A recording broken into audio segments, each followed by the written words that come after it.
Praise the lord. ప్రభువైన యేసుక్రీస్తు నామములో అందరికీ శుభము, జయము కలుగును గాక. ఆమేన్. దేవుడు మనకు ఈరోజు ఇచ్చిన వాగ్దానం. కీర్తనల గ్రంథం 90వ అధ్యాయం 14వ వచనం చూద్దాం.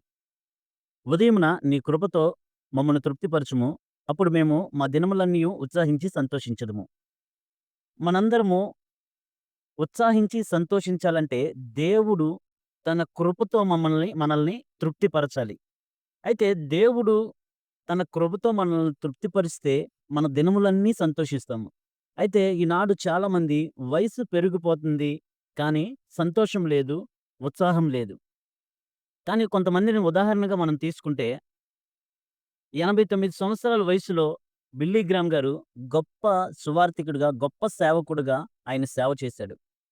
అలాగే 87 సంవత్సరాల వయస్సులో గూడా మదర్ తెరెసా గారు మరణం వరకు ఆమె పరిచర్య చేస్తూనే ఉంది.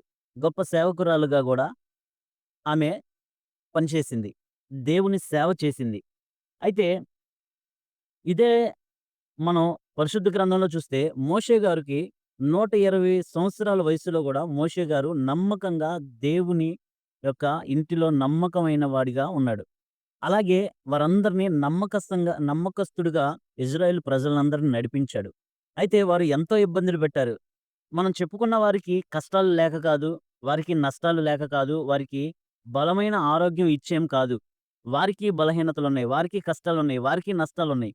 కాబట్టి మనం తెలుసుకోవాల్సిందేంటంటే దేవుని కృప మనకు దేవుడు దయచేస్తే, ఆ కృపలో మనము సుఖంగా, సంతోషంగా మన దినములన్నీ గూడా జీవించడానికి ఉపయోగపడుతుంది. అయితే దేవుని కృపతో మనల్ని నింపాలంటే మనం గడుచుచున్న దినాలన్నీ గూడా దేవుని కొరకు ఎదురు చూడాలి. అయితే యెషయా గ్రంథం 40వ అధ్యాయం 31వ వచనం చూస్తే, యెహోవా కొరకు ఎదురు చూచుచు నూతన బలము పొందుదురు. అంటే దేవుని కొరకు, యెహోవా కొరకు ఎదురు చూచువారు నూతన బలము పొందుదురు. అంటే దేవుని కొరకు మనం ఎదురు చూస్తూ ఉంటే దినదినము దేవుని కృప మనకు దగ్గరవుతుంది. దేవుని కృప విస్తరించబడుతుంది కాబట్టి మనం దేవుని కొరకు ఎదురు చూచినప్పుడు మన దినాలన్నీ ఎలా ఉంటాయి? సంతోషంగా, ఉత్సాహంగా ఉంటాయి. అంటే నూతన బలమొస్తది.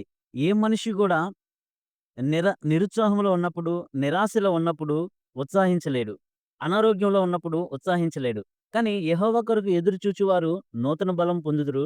వారు పక్షిరాజు వలె రెక్కలు చాచి ఎదురుదురు. అయితే పక్షిరాజుకు గూడా 40 సంవత్సరాలు అయిన తర్వాత దానికి చాలా కష్టాలుంటాయి. అంటే శరీరపరమైన బాధలు ఎన్నో ఉంటాయి. అయినా కూడా వాటిని జయించుకొని పైకి వెళ్లి, ఒక కొండ మీద వెళ్లి, దానికి ఏవైతే ఇబ్బందిగా ఉందో బ్రతకడానికి, జీవించడానికి, సంతోషంగా, సమాధానంగా, నెమ్మదిగా బ్రతకడానికి, జీవించడానికి ఏమైతే ఇబ్బందుందో, తన ముక్కు తనకి ఇబ్బంది, తన రెక్కలు తనకి ఇబ్బంది. అలాగే మనకి ఎన్నో కష్టాలుండొచ్చు.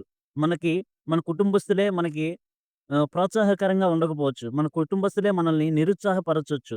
మన ఒక ఉద్యోగాల్లో, మన యొక్క వ్యాపారాల్లో అనేకమైన ఇరుకులు, ఇబ్బందులు, సమస్యలు ఉండొచ్చు. అయినా వాటినన్నిటిని జయించుకోవాలి. వాటినన్నింటిని జయించి మనం ముందుకు సాగిపోవాలంటే దేవుని కొరకు ఎదురు చూడాలి. దేవుడు ఇచ్చే కృప కొరకు ఎదురు చూడాలి. దేవుడిచ్చే సమయం కొరకు ఎదురు చూడాలి. అలాగా దేవుని ఇచ్చే సమయం కొరకు, దేవుడిచ్చే కృప కొరకు మనం ఎదురు చూసినప్పుడు నూతన బలం పొందుకుంటాం. నూతన కృపను పొందుకుంటాం. నూతన శక్తిని పొందుకుంటాం. నూతన ఆత్మను పొందుకుంటాం. నూతన సంతోషాన్ని, సమాధానాన్ని, నెమ్మదిని పొందుకుంటాం. కాబట్టి మన దినములన్నీ సంతోషంగా మనం జీవించాలి. సంతోషంగా మనం ఇతరులను సంతోషపరిచేవారిగా, ఇతరులని దేవుని యొక్క పిలుపులోనికి తీసుకొచ్చేవారిగా, దేవునికి కొన్ని ఆత్మలు సంపాదించేవారిగా మనం జీవించాలంటే దేవుని కృప కొరకు ఎదురు చూడాలి.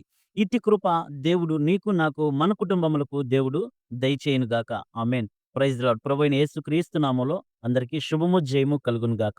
సమస్త ఘనత, మహిమ, ప్రభావములు తండ్రికే చెందును గాక. ఆమేన్.